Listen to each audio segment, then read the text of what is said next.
Have you ever felt the weight of unnecessary baggage holding you back from the life you truly desire?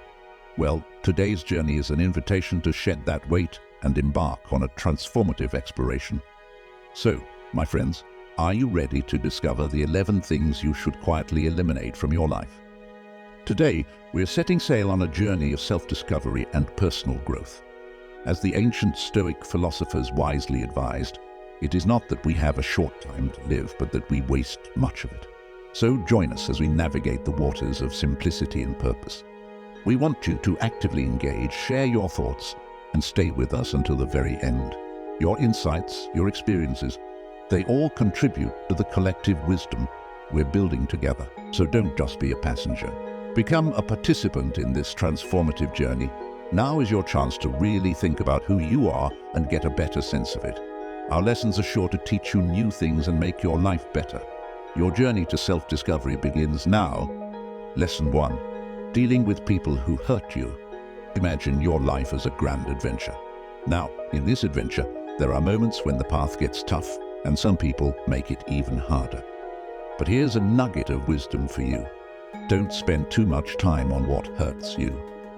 So, let's navigate this part of our journey together. Have you ever felt the need to justify yourself to someone who has caused you pain?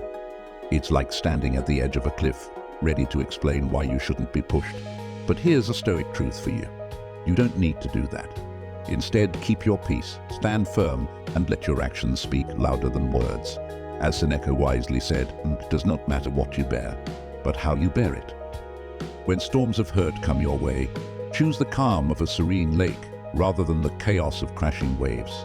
Stay calm, be rational, and let the storm pass. It's like being in the middle of a tempest but finding a quiet spot within yourself. Use that turbulence as fuel for personal growth. Seneca's words echo, "He suffers more than necessary, who suffers before it is necessary." Now picture your life as a ship sailing through the seas. There are people who bring storms instead of sunshine. Stoicism teaches us not to waste our precious time on those who cause unnecessary turbulence. So quietly remove them from your journey. It's not about creating drama, it's about creating space for peace. But by doing so, you're not only protecting yourself, but also allowing your ship to sail towards calmer waters. Lesson 2. Unnecessary goals. Our next lesson is the unnecessary goals, those destinations we set for ourselves in the vast landscape of life. The Stoics guide us. It is not that we have a short time to live, but that we waste much of it. So let's not waste our time on goals that don't align with our true essence. Have you ever set a goal only to realize it doesn't quite fit the map of who you are? Life is like an ever-changing landscape, and so are our goals. It's absolutely normal to adjust them. It's like adjusting the sails of a ship to catch the right wind. As Epictetus wisely said, we cannot choose our external circumstances, but we can always choose how we respond. Just as a gardener trims the unnecessary branches for a healthier plant, it's crucial to silently eliminate less important goals. Not every goal deserves a grand announcement. It's about decluttering your journey, letting go of the goals that weigh you down.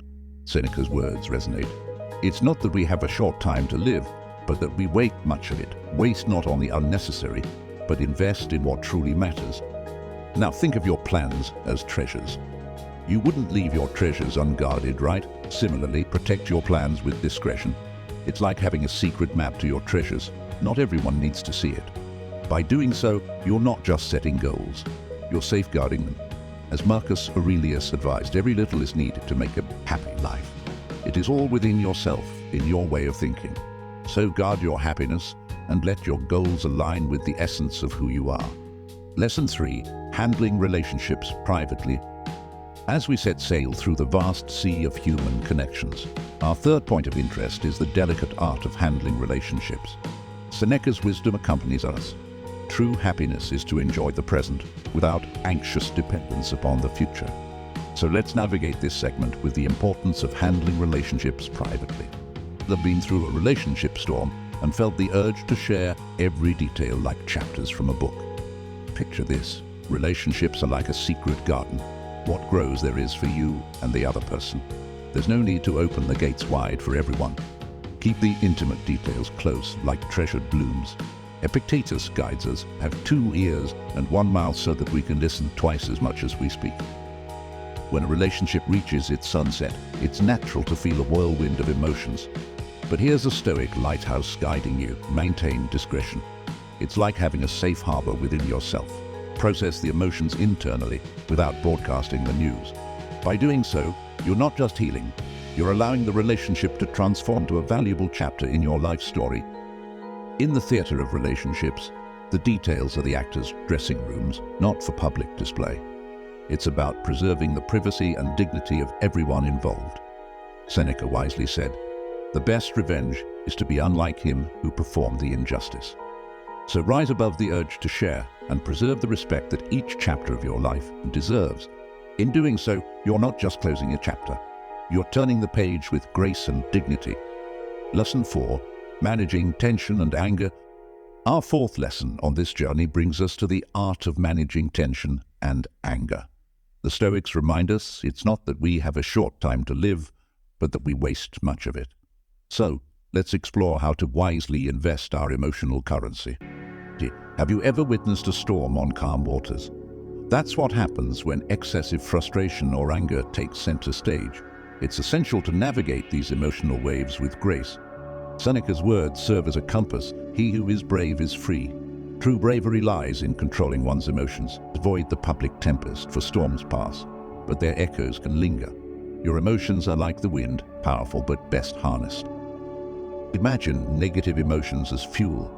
It can either burn uncontrollably or power something meaningful. The Stoic Forge advises redirecting that energy towards beneficial actions. It's like turning frustration into a compass pointing towards solutions. As Epictetus wisely noted, we cannot choose our external circumstances, but we can always choose how we respond. So let your response be a beacon of light, not a thunderstorm. Seneca's wisdom echoes, "He suffers more than necessary, who suffers before it is necessary." So avoid unnecessary battles, for battles won quietly are victories for your inner kingdom. By doing so, you're not just managing tension and anger, you're mastering the art of emotional alchemy. Lesson 5. Avoid sharing judgments. 5th lesson is a compass guiding us away from the pitfalls of judgment. As Marcus Aurelius noted, very little is needed to make a happy life. It is all within yourself in your way of thinking. So, let's navigate this territory with the wisdom of thoughtful expression. Seneca said, "He who has great power should use it lightly." Your words hold power, so use them with care. Being diplomatic isn't about hiding your thoughts. It's about presenting them with the elegance of a well-crafted argument. Picture a garden where respect and empathy are the blossoms and interactions are the dance of the wind. It's not just about what you say, but how you say it. The Stoic soil teaches us that every interaction is an opportunity to cultivate respect and empathy. Seneca's wisdom resonates. True happiness is to enjoy the present without anxious dependence upon the future. So cultivate happiness in your interactions. In the symphony of opinions, let dialogue be your melody. Avoid the dissonance of declaring likes or dislikes. Instead, seek the harmonious chords of consensus. Epictetus guides us, "We have 2 ears and 1 mouth so that we can listen twice as much as we speak." Engage in meaningful dialogue, for consensus is the sweetest sound of understanding. By doing so, you're not just avoiding sharing judgments. You're building bridges of understanding in the vast landscape of human connection. Lesson 6. Avoid constantly comparing yourself. The 6th lesson weaves a thread of independence, urging us to resist the siren song of constant comparison. As Epictetus wisely noted, he is a wise man who does not grieve for the things which he has not, but rejoices for those which he has. So let's explore the art of rejoicing in our unique journey. Imagine a garden where each flower blooms at its own pace. Constant comparison is like wishing for your flowers to bloom like others. It breeds discontent and steals the sunshine of your achievements. Seneca whispers, "It is not that we have so little time, but that we lose so much." Indeed, time lost in comparison steals the richness of the rich present. So let's protect our emotional well-being by tending to our own garden and appreciating each bloom. Gratitude is the soil in which contentment grows. As you walk your path, take a moment to appreciate the stones you've crossed. Instead of suffering in the shadows of comparison, celebrate your unique journey. Cultivate gratitude for the steps you've taken for they are the stepping stones to your authentic self. In the Grand Academy of Life, the curriculum is personal growth. Instead of leafing through others' chapters, focus on your own learning and development.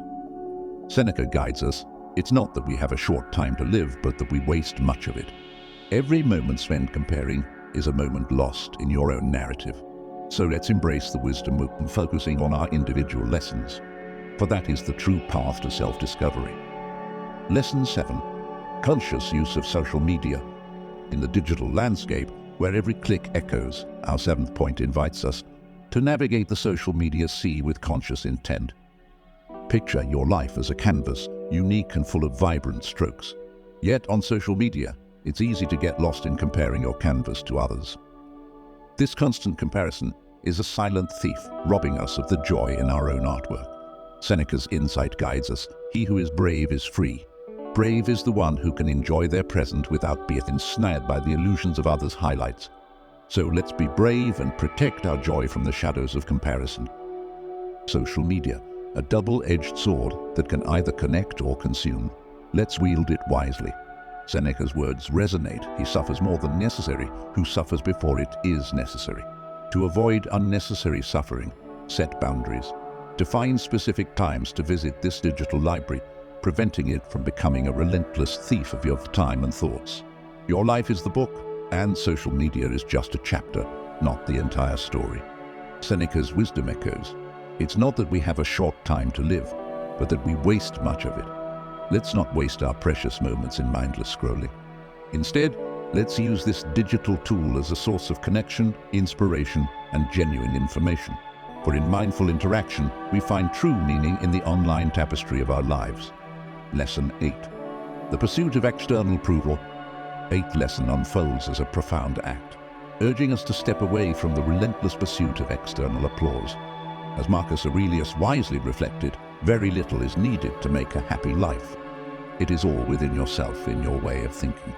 So, let's explore the art of finding happiness within and silencing the deafening applause of the external world. Imagine a stage, a spotlight, and a yearning for constant approval. The pursuit of external validation can be suffocating, drowning the melody of our own voice. Seneca's wisdom whispers, he suffers more than necessary who suffers before it is necessary. Seeking constant approval is suffering before it is necessary. Let's release ourselves from this suffocating pursuit and instead embrace the liberating air of authenticity. Your inner voice is the maestro of your life's symphony. Listen to it, for it knows the melody of your true self. Seneca guides us. True happiness is to enjoy the present without anxious dependence upon the future. Find happiness in the resonance of your own voice, unburdened by the weight of external opinions. Let's learn to dance to the rhythm of our authenticity, for that is where true joy resides. Life's decisions are the brushstrokes on the canvas of our journey. To paint authentically, let's embrace practical steps. Happiness lies in aligning our decisions with our values.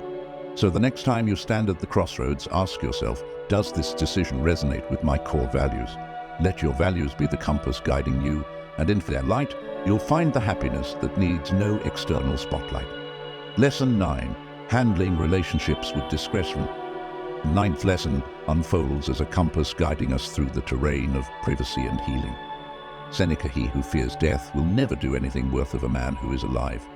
Let's fear not the end, but embrace it with grace, preserving the sanctity of shared moments and finding healing in introspection.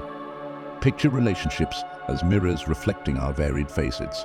These reflections, intimate and sacred, belong to the beholder and the beheld. Seneca guides us. True happiness is to enjoy the present without anxious dependence upon the future. In relationships, happiness lies in enjoying the present, not in dissecting the reflections for the world. Let's honor the sanctity of these mirrors and recognize the beauty in keeping them private. When the echoes of a relationship fade, the intimate details become echoes too sacred for the world to hear. Seneca's wisdom whispers, he who is brave is free. Brave is the one who holds the echoes in the sacred chambers of the heart, not divulging them to the world. Let's be brave in our silence, protecting the dignity of shared moments and allowing them to rest peacefully in the sands of time. After the echoes fade and the footsteps diverge, healing becomes an introspective journey. Seneca guides us, true happiness is to enjoy the present. Enjoy the present by turning inward, seeking solace in introspection. Let the lessons learned from shared moments become stepping stones on the path of personal growth. For in this silent reflection, healing unfolds, and a new chapter begins. Lesson 10. Letting go of unrealistic expectations. 10th lesson unfurls like sails, catching the winds of wisdom to guide us through the tumultuous seas. Epictetus's words resonate. We cannot choose our external circumstances, but we can always choose how we respond to them. Let's unfurl our sails, choosing responses that lead to a serene journey filled with acceptance, realistic goals, and the celebration of small victories. Picture life as a grand adventure, a vast ocean stretching beyond the horizon. In this metaphor, our expectations become sails, propelling us toward dreams and goals. Yet, as Epictetus teaches, we cannot choose our external circumstances. The winds of life are unpredictable, and the size of our sails determines our ability to navigate. Explore the art of adjusting our sails, embracing the ebb and flow of the journey, steering toward authenticity. Sometimes, our sails become too large, carrying the weight of unrealistic expectations. Epictetus's wisdom guides us. We cannot choose our external circumstances, but we can always choose how we respond to them. Recognizing and detaching from these unrealistic expectations is our choice, a choice that liberates us from turbulent waters of disappointment. Let's trim our sails, embracing the reality of the journey. In the voyage of life, acceptance becomes our compass. Epictetus's words echo, we cannot choose our external circumstances. Acceptance is not surrender, but a recognition of our journey's unique contours. With trimmed sails and realistic goals, we navigate the seas. Seneca encourages, he who is brave is free. Brave is the one who celebrates the small victories, understanding that the journey, with its imperfections, is the destination. Let's set sail with acceptance, guided by the wisdom of realistic goals and the celebration of each triumph, no matter how small. Lesson 11. Avoiding gossip and negativity. In the final leg of our Odyssey, the 11th point emerges like a guiding star on the horizon. As Seneca wrote, true happiness is to enjoy the present without anxious dependence upon the future. Let's delve into the art of steering our ship away from the treacherous waters of gossip and negativity, anchoring ourselves in a harbor of positivity and genuine connection. Imagine every word we speak as a seed planted in the garden of our lives. Our 11th point urges us to carefully choose the seeds we sow. Gossip, like weeds, taints the soil, impacting our well-being and relationships. Seneca's wisdom beckons, he suffers more than necessary, who suffers before it is necessary. Gossip only amplifies our necessary suffering. Let's be mindful of the seeds we plant and nurture a garden of understanding and kindness. In the tapestry of conversation, our words weave patterns that shape our reality. Seneca guides us, he who fears death will never do anything worth of a man who is alive. Fear not the uncomfortable conversations, but navigate them with grace. When dialogue veers toward negativity, gently change the course. Let's be captains of our conversations, choosing to uplift rather than sow discord. Our words, like ripples in water, spread far beyond us. The final call is to cultivate empathy, creating a positive environment. Seneca's wisdom echoes, true happiness is to enjoy the present. In the realm of relationships, let's be architects of joy, understanding, and support. By embodying positivity, we become lighthouses guiding others away from the storms of negativity. As we conclude our journey, let's commit to being positive influences, sowing seeds of kindness and understanding in the vast garden of life. As we stand on the precipice of conclusion, let's cast our eyes over the landscapes we've traversed. 11 points, each a beacon illuminating the path to self-discovery and growth. The Stoics remind us, it is not that we have a short time to live, but that we waste much of it. In this journey, we've unearthed the art of quietly eliminating the necessary to make space for personal growth. Reflect on these principles, a roadmap to a more authentic and fulfilling life. Seneca's words echo in the wind, he suffers more than necessary, who suffers before it is necessary. Quietly remove the burdens that hinder your voyage, and let personal growth be the wind in your sails. Subscribe to this channel, a compass pointing to more insights and wisdom. Share your thoughts, for in the exchange of ideas, we fortify the foundations of our collective growth. Leave your mark in the sands of this journey as we continue to explore the vast expanse of self-discovery together. As the Stoics remind us, he who fears death will never do anything worth of a man who is alive. Thank you for investing your time in this odyssey of understanding and growth. Stay connected with the Creator for more insightful content, and may your journey be filled with moments of profound discovery and wisdom.